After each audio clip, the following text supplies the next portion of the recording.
Moin zusammen, ich bin Kira und studiere hier an der Uni Oldenburg schon ein wenig länger. Heute darf ich euch etwas zu den Veranstaltungsformaten erzählen. Fangen wir erst einmal mit den Veranstaltungszeiten an. Veranstaltungen finden im Semester in der Regel wöchentlich statt. Das heißt, ihr habt in der sogenannten Vorlesungszeit etwa 13 oder 14 Wochen lang jede Woche die Veranstaltung, für die ihr euch anmeldet. Ihr müsst dann also jede Woche zur selben Zeit im angegebenen Raum sein. Dort trefft ihr auf eure MitstudentInnen und die Dozierenden, also die, die die Veranstaltung leiten und in der Regel auch schon ein oder mehrere akademische Abschlüsse haben. In der vorlesungsfreien Zeit dagegen lernt ihr, schreibt Prüfungen, bereitet euch auf das nächste Semester vor oder könnt auch mal ein wenig entspannen. Die wöchentlichen Veranstaltungen an der Uni dauern übrigens meistens 90 Minuten, aber das findet ihr auch immer im Veranstaltungsverzeichnis angegeben.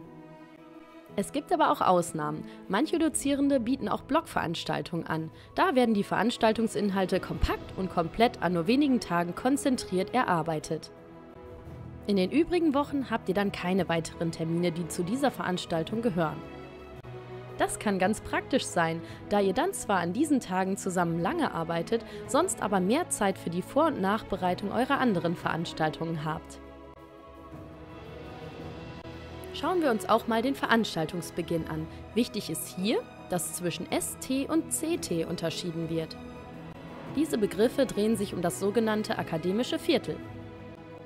Veranstaltungen, die ST, also Sine Tempore, beginnen, fangen meist zur vollen Stunde direkt ohne Verzögerung an. Ist dagegen ein CT angegeben, cum tempore, wird ein akademisches Viertel eingerechnet.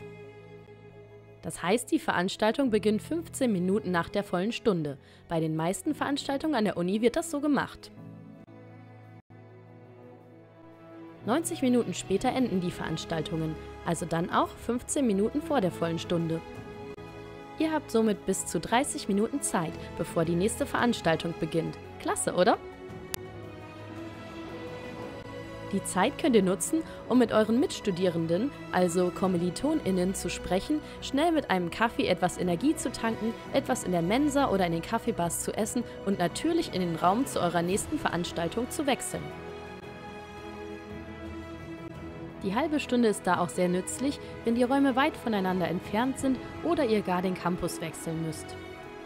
Versucht auf jeden Fall rechtzeitig und nicht kurz vor knapp zur neuen Veranstaltung im jeweiligen Raum zu sein, damit ihr niemanden aufhaltet oder stört. Jetzt zu den eigentlichen Veranstaltungen.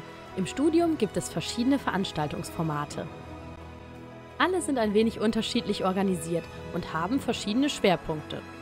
Ich versuche es euch mal im Allgemeinen zu erklären. Es kann natürlich auch noch fachspezifische Unterschiede geben.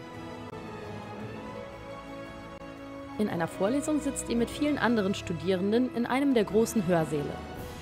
Dort wird der oder die Dozierende euch die meiste Zeit Inhalte zu einem bestimmten Thema vortragen und euch so wahrscheinlich einen Überblick über ein bestimmtes Themengebiet geben. Ab und an werden dabei auch mal Fragen an euch gestellt, aber ansonsten müsst ihr hauptsächlich nur aufpassen und mitdenken. Scheut euch aber auch keinesfalls mal nachzufragen, wenn ihr etwas nicht versteht. Das wird sogar von euch erwartet. Dann gibt es noch Seminare und Übungen. Das sind im Vergleich viel kleinere Veranstaltungen, in denen ihr mit ca. 15 bis 30 KommilitonInnen sitzt. Dort geht es darum, ausgewählte Aspekte eines Themas genauer zu betrachten, zu diskutieren und Inhalte praktisch zu durchdenken und zu erproben. Diese Veranstaltungsform ist viel interaktiver, weil das in einem kleineren Rahmen geschieht. Es wird daher mehr von euch erwartet, sich auch aktiv einzubringen und mitzumachen. Zusätzlich wird euch vielleicht auch noch ein Tutorium angeboten. Manche Tutorien sind freiwillig, bei anderen ist der Besuch vorgeschrieben. In Tutorien wird meist der Stoff nochmal in kleineren Gruppen nachgearbeitet, geübt und vertieft. Anders als in den anderen Veranstaltungsformen werden die Tutorien aber nicht von Dozierenden, sondern oft von Studierenden aus höheren Semestern angeleitet, die den Stoff bereits ganz gut kennen.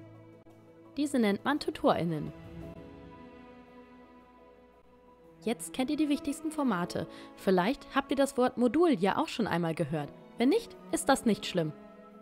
Ein Modul ist eine thematische Einheit und der Begriff wird euch beim Planen eures Studiums sicher auch noch oft begegnen.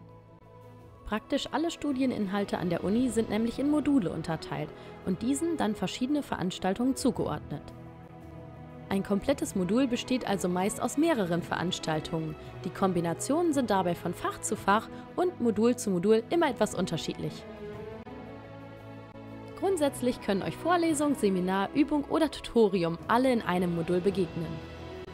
Meist behandeln alle Veranstaltungen eines Moduls ein ähnliches Thema, nehmen aber verschiedene Funktionen darin ein. Bietet die Vorlesung beispielsweise grundlegendes Überblickswissen, kann sich der Inhalt dann im Seminar, Übung oder Tutorium genauer angeschaut werden. Manche Module beinhalten bis zu 3 Veranstaltungsformate. Andere bestehen vielleicht nur aus einer Vorlesung und einem Seminar oder einer Übung. In wieder anderen Modulen gibt es ein Seminar und ein Tutorium. Oder gleich nur Seminare und Übungen, die ein Modul bilden. Und manchmal gibt es auch einfach eine Vorlesung, die von einem Pflichttutorium begleitet wird. Ihr merkt schon, die Kombinationen sind sehr vielfältig. Es gibt zum Beispiel auch noch sogenannte Praktikumsmodule. Da habt ihr eine Begleitveranstaltung und ein Praktikum. Lest euch also immer gut die Modulbeschreibungen und Veranstaltungskommentare durch. In denen findet ihr angegeben, was ihr braucht und auch, wo ihr welche Prüfungsleistung erbringen müsst. Puh, das waren jetzt aber auch ganz schön viele Informationen. Habt ihr alles verstanden? Wenn nicht oder ihr noch Fragen habt, könnt ihr auch immer gut bei euren Fachschaften oder der Fachstudienberatung nachhaken. Da hilft man euch sehr gerne. Außerdem lohnt sich ein Blick in das kleine Glossar hier auf den Internetseiten zur O-Woche. Wenn ihr mehr über Module oder Studienstrukturen wissen wollt, könnt ihr euch außerdem noch ein Video mit einer Kommilitonin von mir anschauen. Ich habe euch das hier direkt verlinkt. Klickt doch mal rein! Ansonsten hoffe ich, euch haben meine Informationen erst einmal ein wenig bei der Orientierung geholfen und ich wünsche euch einen tollen Studienbeginn.